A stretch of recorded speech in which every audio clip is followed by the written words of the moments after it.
하나님께서 바울의 유언을 저와 여러분이 함께 듣게 해주셨어요. 사도행전 말씀 들으면서 바울처럼 그렇게 복음을 위해서 사도행전 29장 쓰는 사람으로 살라고 그렇게 말씀해 주셨다고 생각이 되어지는데 디모데후서를 통해서 같은 내용의 말씀을 저와 여러분들에게 반복해서 해주시는 것이 아닌가 이렇게 생각이 되어집니다. 우리 어저께 디모데후서 2장 말씀이었잖아요. 그런 뜻이에요. 2장을 한마디로 이야기하면 너는 네가 누군지 알아야 된다. 너는 제자다. 제자는 3대를 바라보고 사람을 섬기는 사람이지. 너는 군사다. 군사는 자기 생활에 얽매이는 사람이 아니라 부르신 분에게 순종하는 사람이지. 너는 경주자다. 경주자는 최선을 다해서 달리기만 해서는 안 돼. 법대로 규칙대로 달려야지.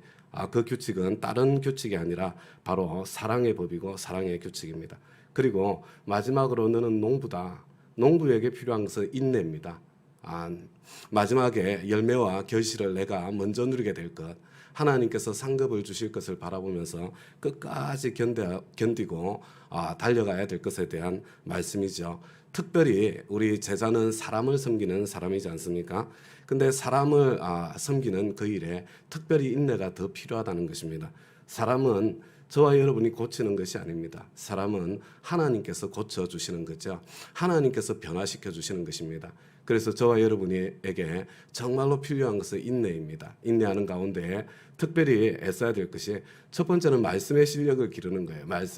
말씀으로 사람을 고치는 거니까. 두 번째는 성품의 인내와 온유의 예수님 닮은 성품의 실력을 길러가는 겁니다. 그래서 끝까지 그 사람을 온화한 마음으로 하나님께서 고쳐주실 것을 기대하는 가운데 그냥 다투지 않고 끝까지 그렇게 잘 가르치는, 그러면 그 가운데 하나님께서 어떤 사람들은 고치고 변화시켜 주실 것이고 어떤 사람들은 그런 열매가 맺히지 않을 수도 있다. 이게 디모데후서 2장의 전체적인 내용이라고 보면 될 것 같습니다. 그리고 난 뒤에 3장으로 넘어왔는데 이렇게 돼 있죠. 그대는 이것을 알아두십시오. 말세에 어려운 때가 올 것입니다. 여러분 어떤 어려운 때일까요? 사실은 사도 바울이 섬기던 당시가 굉장히 어려운 때였습니다. 박해가 있는, 생명의 위협이 있는 그런 때였어요. 그런데 말세에는 세월이 갈수록 박해를 당하는 것보다 더 어려운 때가 오게 될 것이라는 그런 말씀을 하는 거죠. 어떤 어려운 때일까요? 여러분, 사람을 변화시키고 사람을 구원하고 사람을 변화시키기가 더 어려운 때가 온다는 그런 이야기입니다. 그래서 그때 특징이 뭐냐면 사람들은 자기를 사랑하며 돈을 사랑하며 뽐내며 교만하며 하나님을 모독하며 부모에게 순종하지 아니하며 감사할 줄 모르며 불경스러우며 무정하며 원한을 풀지 않으며 비방하며 절제가 없으며 난폭하며 선을 좋아하지 않으며 배신하며 무모하며 자만하며 하나님보다 쾌락을 더 사랑하며. 여러분, 겉으로는 경건하게 보이나 경건의 능력은 부인할 것입니다. 이런 시대가 찾아올 것이기 때문에 사람을 구원하고 사람을 바꾸기가 훨씬 더 힘들고 어려운 때가 오게 될 것이라는 그런 말씀이죠. 여러분, 첫 번째 특징이 뭐예요? 이건 마지막 때의 특징이면서요, 이것은 역사가 흘러가면서 점점점 더 강해져 가고 있는, 여러분 참 시대적인 흐름이라는 것을 볼 수 있어야 됩니다. 그래서 우리 주님께서 다시 오실 때 마지막 때가 되면 이게 전 지구적으로 온 세상에 가득 찬 그런 시대가 될 것이다, 이렇게 생각을 하면 되죠. 그런데 그 첫 번째가 뭐예요? 자기를 사랑하는 거예요. 자기를. 두 번째가 뭐예요? 돈을 사랑하는 겁니다. 여러분, 지금 이 시대를 보세요. 지독하게 자기를 사랑하는, 자기애가 너무나 강렬한 그런 시대 아니에요? 자존감이라는 이름으로 자기애를 너무나도 당연한 것으로 바꿔놓은, 질서 가운데 자기를 사랑해야 되는데 자기가 하나님 자리에 올라앉아 있는 그런 모습을 보게 되는 거죠. 여러분, 돈을 사랑하며, 이게 전 지구적인 현상으로 지금 바뀌어가고 있잖아요. 여러분, 우리나라는 초등학생들도 비트코인을 해요. 코인을. 초등학생, 중학생들. 제 그러니까 동생의 아들이죠. 조카인데 초등학생인데 유튜브를 하더라고요. 그거 해가지고 돈을 버는 거예요. 사람이 많이 방문하면. 여러분, 돈에 대한 이 관심이 얼마나 지독하게 깊은지, 사실은 어린아이 때는 돈 말고 다른 것을 내가 좋아서 하고 아니면은 여하튼 그런 것들을 찾아가고 해야 될 텐데 이게 돈과 함께 연결되어 있는 그런 시대를 저와 여러분이 보게 되는 거죠. 세월이 갈수록 절대 가치가 없어지는 시대, 선과 악을 구분할 수 없는 시대, 나한테 유리하면 좋은 일이고 나한테 조금이라도 손해가 되면 악이 되는 그런 시대, 절대적인 자기 중심의 시대, 여러분 이 세속화의 시대, 하나님보다 쾌락을 더 사랑하는 시대, 복음 전하기 정말 힘들어요. 한 생명 살아나기 정말로 힘이 듭니다. 한 사람 바꾸고 변화시키기 정말로 힘듭니다. 그러나 저와 여러분은 제자 삼는 사람들이기 때문에 그럼에도 불구하고 3대를 바라보고, 저와 여러분은 군사이기 때문에 자기 생활에 얽매이지 않고 주님의 명령에 순종해서, 저와 여러분은 경주자이기 때문에 끝까지 최선을 다해서 달려가는데 규칙대로, 사랑의 법대로, 그리고 저와 여러분 농부이기 때문에 끝까지 참 죽을 때까지 인내하면서 그렇게 섬겨야 되는 것이 틀림이 없는 거죠. 그런데 5절 말씀을 보니까 이렇게 돼 있어요. 겉으로는 경건하게 보이나 경건함의 능력은 부인할 것입니다. 저는 이게 참 이해가 잘 안 되더라고요. 야, 겉으로 경건한데 경건의 능력이 없다는 게 무슨 말이지? 이런 생각을 자주 하게 되었습니다. 저는 이제 목사로 살다 보니까 막 이렇게 능력에 좀 그러면 부러운 마음이 늘 있거든요. 탁 안수하면 사람이 팍 쓰러지고, 아니면 한번 기도하면 그냥 사람이 뭐 아픈 사람이 벌떡 일어나고 뭐 이런 거 있잖아요. 근데 그게 진짜 경건의 능력인가? 오히려 그게 경건의 모양이 아닌가? 여러분, 그런 사람을 만나면 이 사람 대단한 사람이구나, 경건한 사람이구나 이런 생각 들지 않습니까? 종교 활동 열심히 하고 종교 전문가로 살아가면 야, 이 사람 정말 경건한 사람이구나 이런 생각이 들잖아요. 그런데 그래서 이 사람에게 뭐 신비의 능력도 나타나고 종교 활동도 잘하니까 이 사람이 정말 경건한 사람인 줄 알았는데, 근데 실제로 그 이면을 들어가 보니까 도덕성이 전혀 없어요. 여러분, 그게 부당이잖아요. 그게 부당. 그냥 능력을 돈벌이로 사용하는 그런 사람이잖아요. 여러분, 그거는 예수 따라가는 제자가 아니잖아요.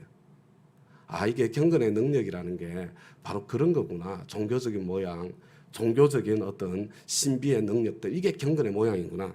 그런데 그 이면을 들여다보니까 여러분, 경건의 능력은 첫 번째는 거룩함은 깨끗함을 떠나서는 말할 수 없는 거예요. 깨끗한 삶이지. 그리고 두 번째는 뭐예요? 여러분, 예수 닮아가는 섬김의 삶입니다. 섬김의 삶. 이 시대를 보세요. 예수 엄청 잘 믿는 것 같아요. 근데 섬기는 자리에는 절대로 안 서요. 절대로. 뭐 어떤 교회는 교회에서 김장을 담그는데 본인이 직접 나오지 않고 파출부를 보내는 그런 교회도 있다고. 돈 사서 파출부 보내면 되는 거 아니에요? 내가 뭐 직접 가서 해야 되나? 그게 경건의 능력입니까? 여러분, 경건의 능력은 사실은 섬김의 능력이요, 희생의 능력이요, 그리고 경건의 능력의 하이라이트는 십자가를 지는 능력이잖아요. 그죠? 없는 것으로 섬길 수 있는 그런 힘이고 그런 능력 아닙니까? 돈으로 때우는 게 그게 경건의 능력이겠어요? 참 열심히 피땀 흘린 참 돈으로 헌금하는 거, 그 경건의 능력이죠. 근데 돈으로 때우는 건 아니에요. 돈으로 때우는 거는. 그런데 저와 여러분에게 그래서 어떻게 하라고요? 그래서 어떻게 하라고요? 그냥 성경 말씀은요. 첫 번째, 그대는 이것을 알아두십시오. 일단은 알아차리라는 거예요. 이런 일이 일어나고 펼쳐지고 있다는 것을 볼 수 있는 눈을 가지라는 거. 지금 계속해서 세상이, 역사가 전개되면 전개될수록 이런 세상으로 점점 더 가게 되어 있는 거구나. 이런 이상한 일이 아니에요. 그리고 두 번째는 뭐라고 그랬습니까? 그대는 이런 사람들을 멀리 하십시오. 여러분, 이런 사람들에게서 떠나라는 건 아니에요. 그러면 우리는 지구 밖으로 나가야 될 것입니다. 우리는 이런 분들도 여전히 사랑하면서 이런 분들이 복음 안에 들어오도록 끝까지 인내하면서 섬기는 삶을 살아야 되겠지만, 여러분, 가까이 할 사람들은 아니에요. 그러니까 내가 서로 힘을 얻고 서로 함께 한 팀이 되어서 동력할 그런 대상은 되지 못한다는 것, 그것을 기억해야 되고요. 그래서 그 다음에 세 번째가 뭐겠어요? 내일 본문의 말씀으로 이어지겠지만, 다른 데서 가치를 찾을 수 없고 오직 성경 말씀에 달린 거야. 말씀을 붙잡아야 돼. 여러분, 바울의 유언은요, 그냥 다 성경으로 되돌아갑니다. 그래서 사도행전 20장 에베소 교회 장로들에게 유언을 남길 때도 나는 너희들을 주의 말씀에 부탁한다. 그리고 디모데후서도 이 성경 말씀 안에 구원의 능력도 있고 이 성경 말씀 안에 사람이 변화되어 완전하게 되는 능력도 있더라. 이렇게 내일 말씀으로까지 이어진다는 것 기억하면서요.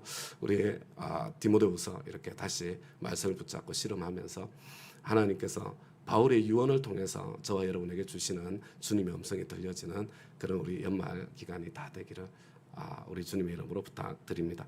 하나님 아버지 감사합니다. 정말 주님께서 말씀해 주신 대로 아버지 세상이 점점점 자기를 사랑하고 돈을 사랑하고 쾌락을 사랑하는 세속화의 시대로 전개되어져 가서 점점점 믿음에 들어오는 사람들이 없어져 가고 그래서 주님께서는 마지막 때를 바라보면서 인자가 올 때에 믿음을 포기했느냐 탄식하셨던 아버지는 그 일이 저희들 가운데 펼쳐지고 일어나고 있는 것을 보게 됩니다.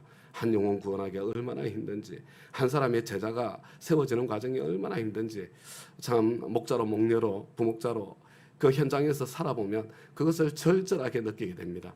그래서 주님 때려치워야 될 것이 아니라 그렇기 때문에 주님께서 이미 말씀해 주신 일이니까 끝까지 포기하지 않고 끝까지 주님께서 한 사람 바꿔주시기를 기대하고 소망하면서 우리는 예수님 닮은 사람으로 십자가 지는 심정으로 섬김의 자리에 끝까지 서 있을 수 있도록 그래서 경과에 흔들리지 않을 수 있도록 주님께서 역사해 주시고 저희들 붙잡아 주시고 하나님 우리가 얼마나 약한지 아시는 주님 그래도 주님께서 구원하실 주님의 백성들 주위에 이렇게 이미 참 두셨으니 저희들을 통해서 건져 구원하여 주시고 열매가 맺히는 기쁨과 감격도 때때로 허락하여 주시기를 주님 앞에 간절히 구하고 소원합니다.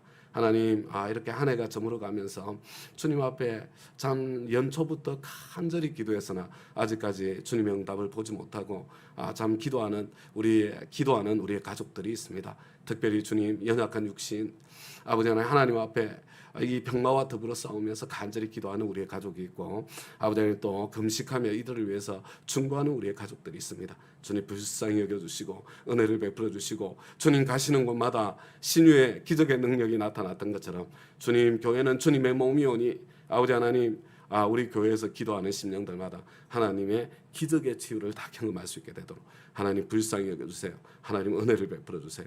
주님 도와주세요. 주님께 감사드리며 예수님 이름으로 기도드리나이다. 아멘.